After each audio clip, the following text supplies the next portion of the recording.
Hello and welcome back to Lord Fenton Gaming Plays Ultima II Exodus. I'm your host Lord Fenton. In this Ultima II Exodus perfect party build video, we're going to be building the perfect party for this game. As always, like, comment, and subscribe to my channel for more content like this. Do not forget notification bells to be updated and much more.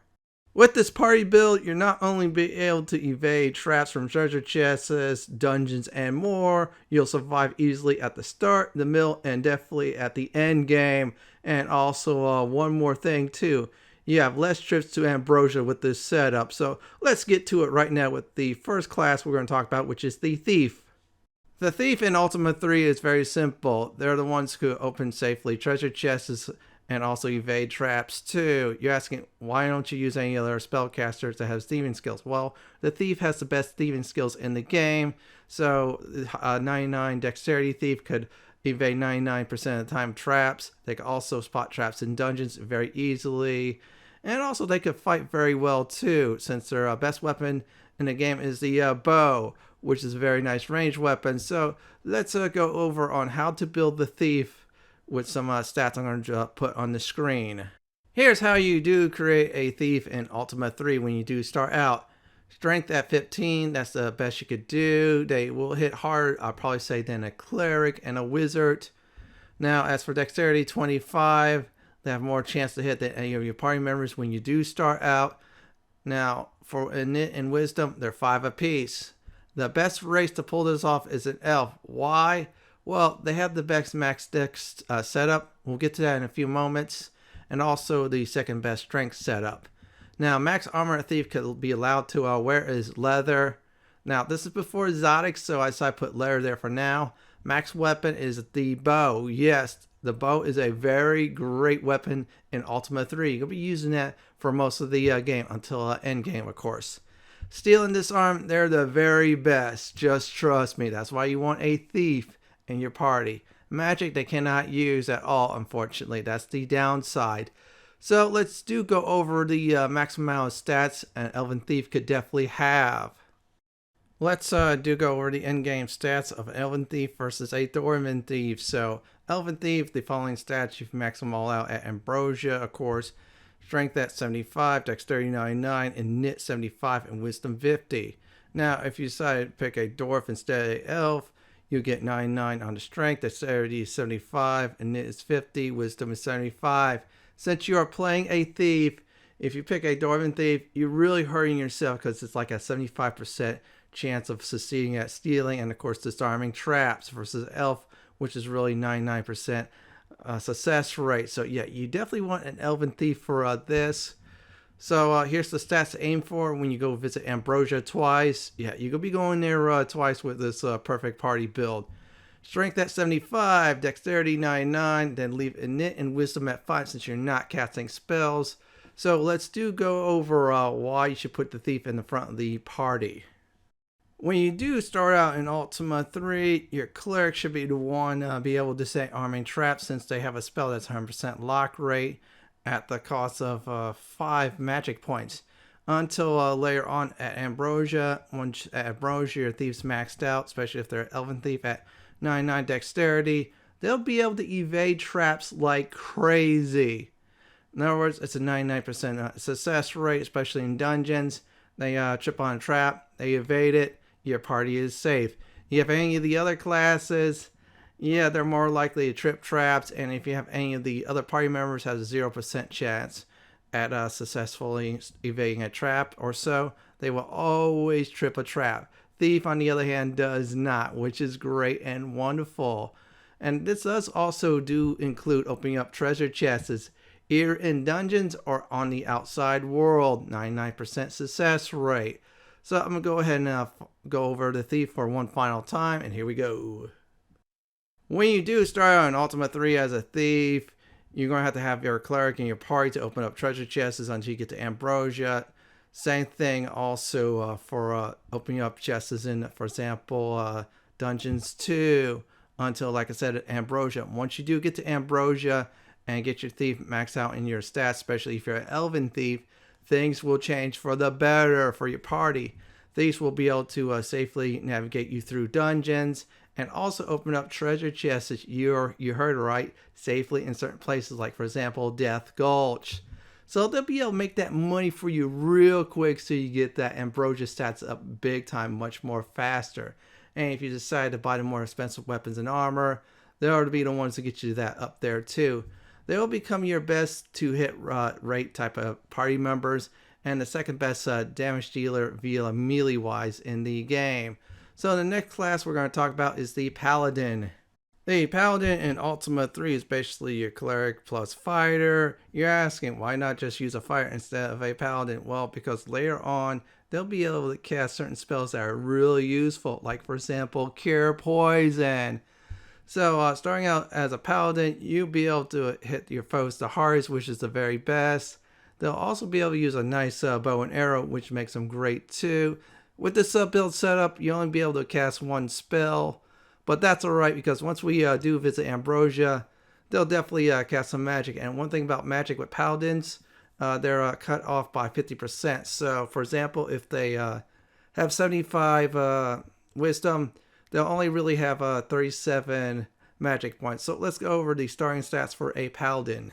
Here's your following stats for starting out as a paladin. Strength at 25, dexterity 15, and knit 5, and wisdom 5. You're asking, why did you put wisdom at 5? Well, I want to make sure my strength is really up there, so this way our party member who's a paladin hits the hardest when they do start out. Yes, they're deadly with ranged weapons. Now, later on, when we do get that wisdom up there, they'll be able to cast some more better magic. Now, the best race is a dwarf. You're saying, why dwarf, not bobbit? Well, you see, when you do max out a dwarf, they get the best strength in the game, but they also get the second best dex and wisdom, which is good. Now, max armor you could get until exotics, of course, is a plate, and that is in the city of Britain. Now, max weapon is a bow plus 4. That's in Dawn. However, I do advise only use the regular bow. It does good enough damage with your paladin. Just trust me on that. Steel and disarm, you're not going to be able to do it as a paladin. Forget about it. Now, magic, what happens with them is it's minus 50% on wisdom. So, for example, if you would did that 10 wisdom for a paladin, they start out with 5 magic points. And they could cast cleric spells too. The best magic you can cast starting out as a paladin is Pontori. That's the turn undead spell. It sometimes wipes out undeads completely. Sometimes it doesn't. Great starting out spell for new players. So you will definitely have 2 party members be able to cast that. We'll talk about the other party member later on. So here's the endgame match stats for a paladin, plus the wizard versus bobbit debate. Here are your endgame stats for a dwarven paladin. So let's go over the debate first. Dwarven paladin maximized stats follows: strength at 99, dexterity 75, and knit 50 and wisdom 75 versus a bobbit paladin, which is strength 75, dexterity 50, and knit 75 and wisdom 99. Now here's the reason behind this debate. Your dwarven paladin will have the most damage they get to do thanks to high strength maxed out, dexterity at 75. They'll be able to connect more blows than a bobbit paladin. However, because of wisdom at 75, they'll cast 1 or 2 spells less than a bobbit. Now, bobbit will have the best casting abilities since they're at 99 wisdom, which will cap them really at 49 to 50 magic, which is good if you want to go in that department. However, their strength and dexterity suffers, especially their dexterity suffers greatly. You're going to need high dex later on to connect more blows in the final area of the game. So that's why I pick a dwarven paladin for that. Yeah, I'll lose about 1 or 2 extra spells to cast, but that's alright. Rather go for the damage and the connection of damage too when I do hit an enemy. Now, I said before, pick the dwarven race for best results. As you see before, you max strength. Stats to aim for when you go to Ambrosia for this build as a dwarven paladin as follows: strength at 99, dexterity 75, leave a knit at 5, and then go for wisdom 75. Now, because of this build here with 75 wisdom, your best spell you're going to cast in the entire game is Outcourt, which is Cure Poison. Costs 35 magic. Yeah, they'll get 37 maximum magic. However, this is a real useful spell, cures poison. And yeah, you're going to be poisoned quite a bit at some certain point towards the end of the game, which is good to have. So this way, your cleric counterpart could do more damage while you become a healer to a backup healer. So I'm going to go ahead and get some final advice for the Paladin class, and here we go. When you do start out as a Paladin, melee-wise, you're going to do the most damage. With a bow, yeah, you're going to do the first or second best damage, depending on if your wizard's magic missile spell definitely does connect. Now, later on in the game, after Ambrosia, the Paladin role is basically the same, with a nice addition of now casting cleric spells more often than not. They can cast healing spells, curing spells, which is great too. So yeah, the Paladin is not only great at the frontline fighting, they're also good as your backup healer too. So the next class we're going to talk about is the Cleric class for this perfect build video for Ultima 3. Next up is the Cleric. They'll be able to cast all Cleric spells, have 100% magic point rate. In other words, they'll have the exact number of wisdom equals exact number of magic points. So for example, you got 99 wisdom, they'll have 99 of course magic. You start out a little slow because they're only using melee weapons. You have to have others whittle down foes to weaken them, so this way Cleric gets some experience up there. They're great for disarming traps when you start out until your thief gets to high dexterity. And they can heal too and do other useful things. So let's go over to the Cleric starting stats. Here are your starting stats for the Cleric class you'll be creating. Strength at 5, Dexterity at 15, Init 5, and Wisdom 25. Now, your best race is a Dwarf. You say, wait a second, why not Bobbit? Since Bobbits, when they do max out, get the best Wisdom. Yes, they do, but here's a few problems with a Bobbit versus a Dwarf. They have that 99 Wisdom, however, they only have 75 Strength. And of course, Dexterity's at 50. Which is Dexterity is the best stat in the game, and that's kind of like a deal breaker. Now, Dwarves, on the other hand, will have 99 Strength and then 75 Dex and Wisdom, which is good. Yeah, Dwarves will not be able to cast more spells than Bobbits. However, with 75 Wisdom, they'll be able to definitely cast all Cleric magics. We'll get to that in a few moments when we get to endgame. Max armor they can wear is chain. Max weapon is a mace. They cannot steal and disarm, so do not put them in the front of the pack when you go into dungeons. Magic, 100% wisdom, and cast all Cleric spells. Yes, every single one of them, including the Deadly O spell. Now, here's the deal. 100% wisdom means is you get your wisdom points in a 1-to-1 ratio instead of being cut in half by 50 or 75% or 25%. So, for example, we have wisdom at 25. That means we have 25 magic points. Now, best magic to cast when you do start out as a Cleric is Recdude. That's sync. That means you drop one down floor in a dungeon. I advise not going dungeon hunting until you get through Ambrosia and max out your wisdom. So let's go to the endgame stats for the Cleric. Here are the endgame stats for your Dwarven Cleric. Before we do that, let's talk about the debate of Dwarven Cleric versus Bobbit Cleric. This is exactly the same as the Paladin, but I'm going to go over it again. Now, Dwarven Clerics, when you max them out, Ambrosia is 99 Strength, Dexterity is 75 capped, Init 50, and Wisdom 75. This is versus a Bobbit Cleric, 75 Strength, 50 Dexterity, Init 75, and Wisdom 99. Yes, Bobbits will be able to cast more spells than Dwarven Clerics. Now, both of them will be able to cast all the spell types for a Cleric, because the most one is 75. Now, here's the deal breaker for a Bobbit Cleric is that 50 Dex. You're going to need that later on in some area, especially endgame. Not spoiling what type of foes you're going to need it for. And they're capped at 75 Strength versus a Dwarven Cleric, which has 75 Dex and 99 Strength, which will help you out towards endgame. And yeah, since they're using melee weapons and enemies get close to them, yeah, they'll be able to hit them harder than a Bobbit Cleric. Pick the Dwarven Cleric for best results. Yeah, max Strength. And second best, of course, Dexterity and Wisdom. Stats to aim for your Cleric is simple. That is 99 Strength, Dexterity 75, leave Init at 5, and Wisdom 75.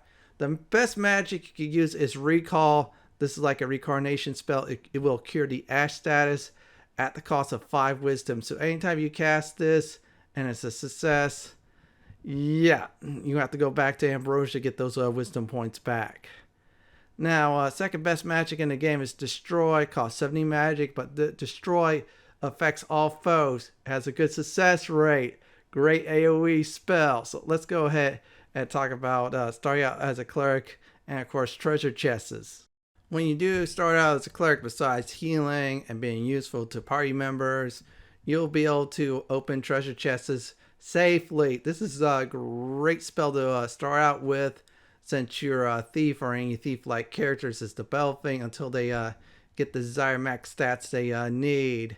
Really useful, really great to have until, for example, the thief in your party that I have built is up there, then the cleric can use other powerful spells. Let's go ahead and talk about final advice for the cleric. I'm going to go ahead and give some final advice while playing as a cleric in your party. When you first start out, you're going to be disarming chests safely, and of course healing too, and also hit weakened foes. So this way you kill them for experience points. Now later on after Ambrosia, you're going to be ditching the open the treasure chest roll to getting some more powerful healing spells, more powerful spells. And you get to do some AoE damage spells as you see before you, like for example the Destroy spell. So we're going to talk about the final class in the party, which is the Wizard. The last class for this build video is the Wizard. They're the best magic damage dealer in the entire game. They'll start out with a spell that's similar to Magic Missile, which is alright. They're limited in weapons, however their magic is really powerful. So what we're going to go ahead and do is talk about the Wizard starting stats, and here we go. Here are the starting stats for the Wizard you're going to be creating. Strength at 5, Dexterity 15, Innit 25, that is your main stat for casting as a Wizard, and Wisdom 5. Best race, Fuzzy. Why Fuzzy? Okay, here's the deal. They not only get max intelligence, but they also get max in dexterity in the entire game. This is a very best combination for the Fuzzy. I'll go into greater detail for that once we get to endgame stats. Now, here's your max armor. You'll be able to wear cloth until exotics. Max weapons, dagger, until you get exotics. Do not put the Wizard in front of your party, because they cannot steal and disarm. As for magic, 100% Innit and cast all Wizard spells. Best magic to cast as a Wizard is Flame, which costs 25 magic. I do advise casting the 5 magic version that. It's more cost saving. And the 0 magic version if you're facing the Orc family, which is Orc, Trolls, and Goblins, which sometimes can wipe them out very easy at low levels. Higher levels, it wouldn't do much. And besides, higher levels and max Ambrosia, Wizard will have the best spells in the game that does a lot of damage to every foe. So let's go over the end game stats, shall we? Here are the in-game stats for a Fuzzy Wizard you just create. Now, Fuzzy's in-game stats overall is 25 Strength, Dexterity 99, Innit 99, and Wisdom 75. There is no debate. Fuzzies are the best wizards in the entire game. End of story. That's it. Now, for stats to aim for your Fuzzy Wizard is simple. That is 25 Strength, Dexterity 99, Innit 99.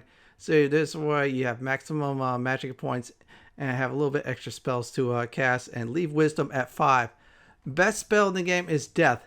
A devastating AoE type of spell, affects all foes instantly. Very good success hit rate. Now it costs 75 magic points. The second best magic is Necrocorp. That's the Rot spell. It drops all foes hit points down to 1. This is great for leveling up your other party members. So a wizard casts that spell, and then boom, everybody else goes in and one-shots the other foes. Real useful to level up the cleric at that point too. And let me go ahead and get some final advice for the wizard class.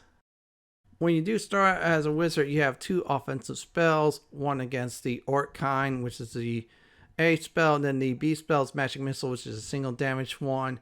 Now, when you get to Ambrosia, and of course your wizard is a Fuzzy at 99 intelligence, they get a lot more devastating spells, from the Rot spell that helps out party members leveling up by dropping foes' hit points down to 1, to a devastating Death spell with a good success rate to wipe out nearly all the foes on the map when you do face them.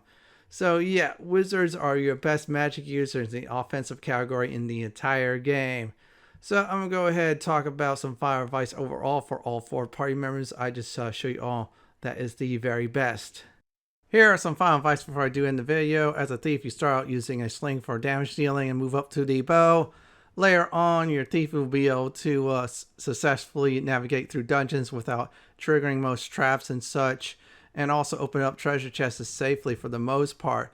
As for Paladins, they will always be your constant damage dealer. Later on, they get some nice Cleric spells to use, especially the Cure Poison one.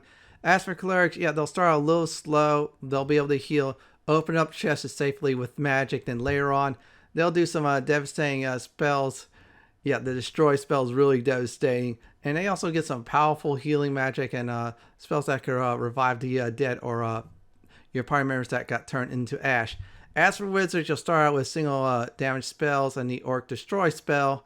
And then later on, you move up to the Rot spell and the Death spell that wipes out everybody on the map when it hits.